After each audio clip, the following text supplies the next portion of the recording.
What's up everyone? John Rettinger from Techno Buffalo here with a full review for you of the newest Android tablet. This is the Asus ePad Transformer. Let's go ahead, dig in, and see if there's more than meets the eye.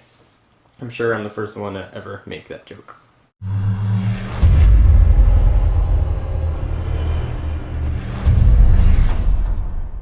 Alright, so let me get through the specs very quickly, and then we'll talk about the Transformer itself. It's got a 10.1-inch diagonal IPS screen, the resolution of 1280 by 800. The operating system is quite obviously Android 3.0 Honeycomb. It's using NVIDIA's Tegra 2 processor, which is becoming quite ubiquitous in tablets. So you're going to get 1 GHz of power on each of its 2 cores. It's going to be sitting on top of 1 GB of RAM, which is going to help it with its speed. It's going to come in 16 or 32 gig configurations, ranging in price from $399 to $499. On the front, you've got a 1.2 megapixel camera located right in the middle, and on its back side, we've got a 5 megapixel sensor capable of shooting HD video. Let's go ahead and flip this guy back over. So I wrote a written review of the Asus ePad Transformer. I don't write that many written reviews, but I thought this one really merited it. When it came out last week on Techno Buffalo, and since today is the official launch day, the 26th of the ePad Transformer, I thought a video review would be quite fitting, and as you guys watch this, you'll see why. So I'm going to break this video review into the same sections I did for the written, and if you want to read the full written review, link's going to be down below. I'm going to break it up into pros, cons, design, performance, talk about the keyboard dock that gives it its Transformer name, and then give a bit of a conclusion. So I want to give some frame of reference and a perspective into this review. From a spec standpoint, this is very similar to the Motorola Xoom, save for the 4G radio. So I was expecting very similar performance from the Motorola Xoom, which I've gone on the record as saying I was very disappointed with. There aren't that many Android tablets out right now. There are certainly many more coming, but my experience with Android 3.0 was largely dictated by my experience with the Xoom. So I came in with tempered expectations, I would say. I tried to put those at bay and be as objective as I could, and I have to say the ePad Transformer blew me away.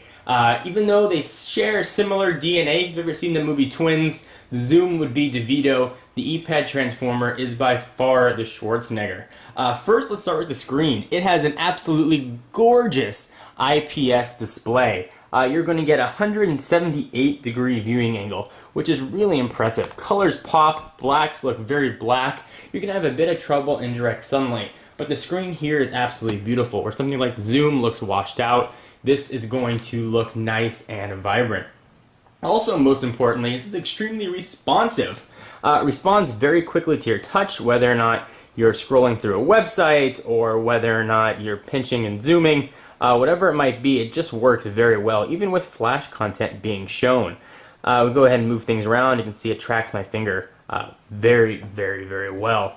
It's also very lightweight, clocking in at just about 1.49 pounds. One of the other really nice things about the Transformer are Asus's custom widgets. Nothing that you have to use, but they really are a nice addition. You can see I've got the date here, got a custom mail one that's being shown, and the weather and location. They show up on every home screen. You can see it right there in the bottom right on each. Nothing that you have to have, you can certainly turn it off, but I found it to be very welcome.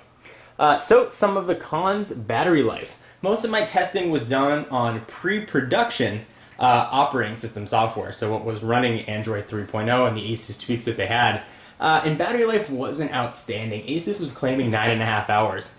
Since the final firmware was pushed to the device, I've actually seen the battery life improve and have gotten close to that 9.5 hour mark. Not quite there yet, but if you have the brightness set to about 60 to 70 and you're doing general computing, like looking at websites, watching some videos, you'll have no problem getting close to hitting that mark.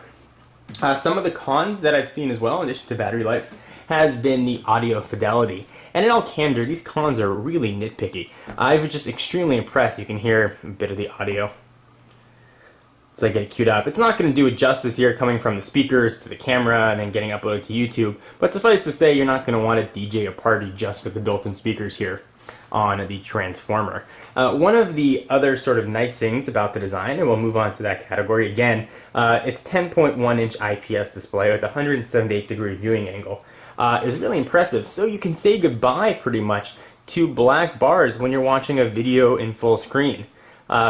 Which, if that matters to you, is kind of nice. I was happy to not have it be there. Go ahead and close out of this. So you do get a true sort of widescreen angle here. It's 0.51 inches thick. Go ahead and see the thickness right there, and it weighs 1.49 pounds. It's certainly not the thinnest tablet in the world. The iPad, for example, is 0.34 inches and weighs 1.33 pounds, but it's not going to be embarrassed in a bikini on the beach. This is definitely a thin tablet, and it feels very, very light in the hands. That's a good time to talk about the feel of the tablet. The bezel is just thick enough that you have room to rest your thumbs. Tablets that sort of come out to the edge, you have a problem when you're holding it. This one I did not have any trouble with that as well, or didn't have any trouble with that, rather, not as well.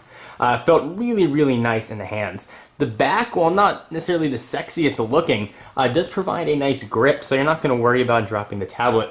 I also really like the camera placement, so as I'm holding the device, I'm not worried about having my finger go over that camera sensor, which is a concern with some other tablets, particularly the iPad 2. And this seems like a no-brainer thing to say, but I was so happy to have that home and power button featured on the left-hand side and be very easy to access. Having used the BlackBerry Playbook's minuscule option on the top, or the Zoom's backward-facing power and lock button, it was really, really welcome and nice to have.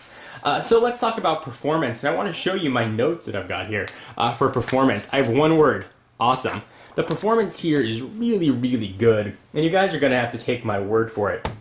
When you're browsing, for example, things look really fast. Even if you're using Flash content, there really isn't any worry. It works very well, and pinching and zooming is all very, very, very quick. If you see there's Flash content loading there. And it's even faster with the Flash content turned off, and you have the option, which is quite nice for Android games like Angry Birds. Work very, very well. If you want to even launch some Tegra 2 dedicated games, you can go ahead and jump into NVIDIA's Tegra Zone, which you can download from the marketplace, and you can get a ton of custom Tegra 2 games, and there are a lot to like here. The Android marketplace is something that's growing. There aren't that many choices in there quite yet, but certainly as developers get more time to spend and develop, they're going to improve that as we go. So overall, with the risk of making this a 30-minute long video, I've just been really happy with the performance of the ePad Transformer. As just a tablet, whenever anybody would ask me what tablet I recommended, whether it was Android or the iPad, my answer was always the iPad 2, just because I didn't think its performance for people that just wanted to browse the web was matched anywhere else. Having used the ePad Transformer, I can definitely say that anybody who's looking to get a tablet and looking at an iPad owes it to themselves to look at the ePad Transformer, and if you're in the market for an Android tablet in particular, look no farther than the ePad Transformer. It is hands down the best Android tablet I have ever tested, and is certainly in the running for the best tablet I have ever used. The best endorsement I could give it is that I could use this as my everyday tablet on a regular basis. It really is absolutely outstanding. Alright, so now let's talk about what gives the Transformer its name, and that is this guy right here, the keyboard dock. So the dock does bring some interesting things to the table. First and foremost, it brings an almost full-size QWERTY keyboard to the Transformer. If you've ever used a standard netbook keyboard, this is going to be very reminiscent, especially an Asus netbook keyboard. You've got your standard Android buttons, including your menu button, your home button, you can see those right here. You've got some additional functionality across the top, including Bluetooth, Wi-Fi, volume, and media playback. Interestingly though, you've got a trackpad here with a single button that serves as a left and right click. Once you have the Asus Transformer docked, all you got to do is just push it in. You are going to have a cursor that's going to move around as you track this, and hopefully it's going to be picking up on camera. You can see it right there that moves around. Go ahead and hit home. So you can select things if you'd like. You don't get that much additional functionality. Right-clicking doesn't always give you stuff. If there's a particular menu option, you can select it. If you do a lot of word processing or some Excel documentation, it's a nice feature to have. At $149, you may be better suited with just a Bluetooth keyboard. It does bring some interesting functionality though with it. If we kick this guy over to the side, we're going to see that it actually has two USB ports. One lives right on the left-hand side. One lives on the other side of the guy, right there under those doors. And that's going to give you actually storage access. So if you plug in a USB thumb drive, I'd be able to drag files to and from. It's really nice to sort of have that functionality, and Asus did a really nice implementation of that.